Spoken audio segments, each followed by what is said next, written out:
안녕하세요. 오늘도 서울대 매트릭스입니다. 지난 영상에서 제가 이 부분 이렇게 말씀드릴 때 여기 조금 짚고 넘어가야 될 부분이 있었는데 놓친 것 같아서 이 부분 먼저 좀 하고 오늘의 주제로 넘어가겠습니다. 바이러스성 출혈열에서 회복하여 완치된 후에도 여러분들의 정액이나 여성책, 모유, 눈물 등을 통해서 바이러스가 전전할 수 있기 때문에 완치 후 12개월 후에도 검사를 해야 된다는 얘기예요. 정액에서 나오는지 검사를 한다는 얘기고요. 굉장히 어떻게 보면 모욕적인 것이죠. 12개월간 성관계도 금지되는데 완치 12개월 후에 이거 제출해야 된다는 얘기입니다. 제가 DNA 이렇게 가져가는지 이런 의문을 품었었는데요. 정자를 아예 가져간다는 얘기예요. 여러분들의 정자를. 그래서 그것을 어디다 쓸지 정말 몰라요. 해외 연구기관까지 들어가면은 그거를 가지고 정말 무슨 이상한 실험을 할 수도 있는 거죠. 다른 나라에서 신경 쓰겠습니까? 트랜스 휴먼 같은 것도 나올 수가 있는 거죠. 이건 일단 여기 안에서는 일단은 정액만 나왔어요. 근데 이제 검사를 정액이 없는 사람은 다른 것으로 하겠죠. 이게 헌혈로 할 수도 있고요. 그 밖에 이렇게 할 수도 있는데 굉장히 모욕적이기도 하지만 그거를 또 빼돌릴까봐 굉장히 겁이 납니다. 자, 요거 일단 말씀드리고요. 오늘의 주제 넘어가겠습니다. 예, 오늘의 주제는 마스크예요. 마스크.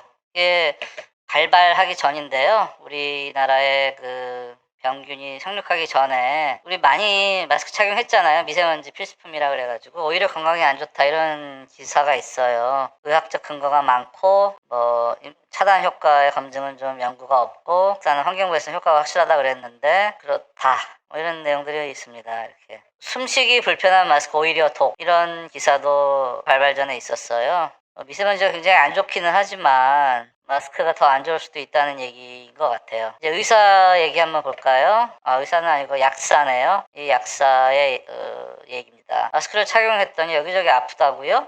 이런 기사가 발발 후에 나왔군요. 병균이 발발한 후에. 그래서 우리는 굉장히 거리두기나 여러 가지 비말을 막기 위해서 마스크가 중요한 것으로는 인식하고 있는데 약사 얘기는 무슨 사람도 많다는 거예요. 의사 얘기도 한번 볼까요? 발발 이전입니다. 2019년 5월 미세먼지 피하려고 쓴 마스크 오히려 건강에 해로울 수도 이런 얘기가 있습니다. 숨쉬기가 어렵다는 거는 모두들 알고 있죠. 정말 힘들잖아요. 특히 빠르게 걷거나 약간 뛰거나 할 때 정말 진짜 숨쉬기 어렵죠. 근데 우리보다도 이제 고령층은 더 숨쉬기가 어려울 거예요. 그분들은 정말 산소를 많이 필요로 하고 가장 중요한 거는 이산화탄소의 배출이 잘 안 된다는 거예요. 그 이산화탄소가 잘 배출이 돼서 나가야 되는데 마스크에 막혀서 또 몸 안으로 들어오는 이런 작용에 의해서 전문가가 저한테 해준 얘기인데 제가 전문가는 아니라서 이거는 그냥 들으시고 사실 여부는 나중에 판단하시기 바랍니다.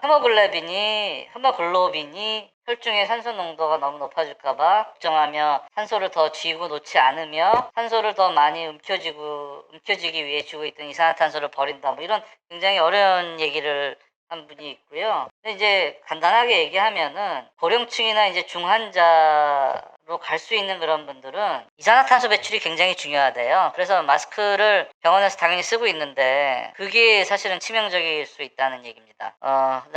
일반 사람들한테도 비슷한 것 같아요. 야외에서, 옥외에서 마스크 착용 필수 전혀 아닙니다. 그냥 권고고 전혀 법적으로 낄 필요 없다는 거는 저도 잘 알아요. 그리고 실내에서도 주변 사람이 가까이 있지 않으면은 또 회사에서 이렇게 강제하지 않으면은 마스크 착용을 항상 하고 있는 것은 안 좋은 것 같아요. 제가 느끼기에도. 그래서 이 기사도 2019년 건데 미세먼지 마스크 뒤늦은 효과 논란 속 이런 얘기가 있어요. 호흡기 질환자, 어린이, 노인 마스크 오히려 해악. 오히려 착용 여부에 따른 연구 분석 부재 비판, 오히려 부작용 발생 가능성도 이러한 얘기들이 많이 있었다는 겁니다. 예, 이런 얘기들이 많이 있었다는 거고요. 이 아산병원에서 나온 메디컬 칼럼이에요. 이거 날짜는 안 나왔는데 미세먼지 과도한 공포가 건강 더 해친다. 근데 미세먼지가 안 좋다는 건 알고 있지만 너무 과도한 공포도 안 좋다는 얘기인 것 같습니다.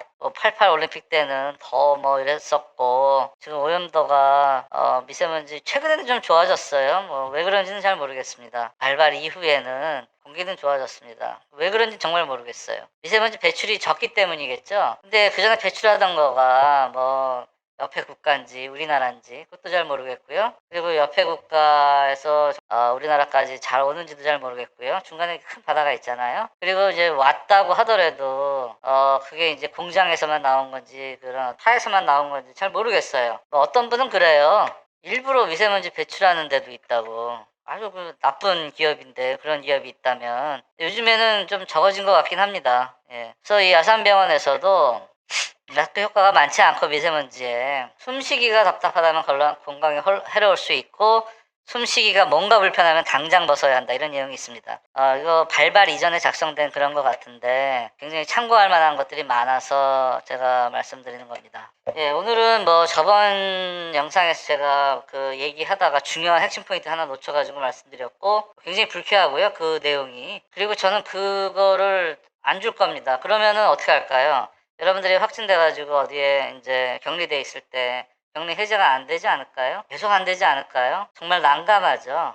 울고불고 해서 눈물을 짜가지고 눈물로 대체하면 안 될까요? 라고 사정사정하지만 안 됩니다라는 반복적인 답만 들려올 수도 있습니다. 그 다음에 이제 오늘 본 컨텐츠였던 마스크. 최대한 착용하지 않으면서 사회생활을 영위할 수 있는 그런 방법을 찾아야 할 시기가 도래한 것 같습니다. 그런 메시지 오늘 전해드렸습니다. 감사합니다.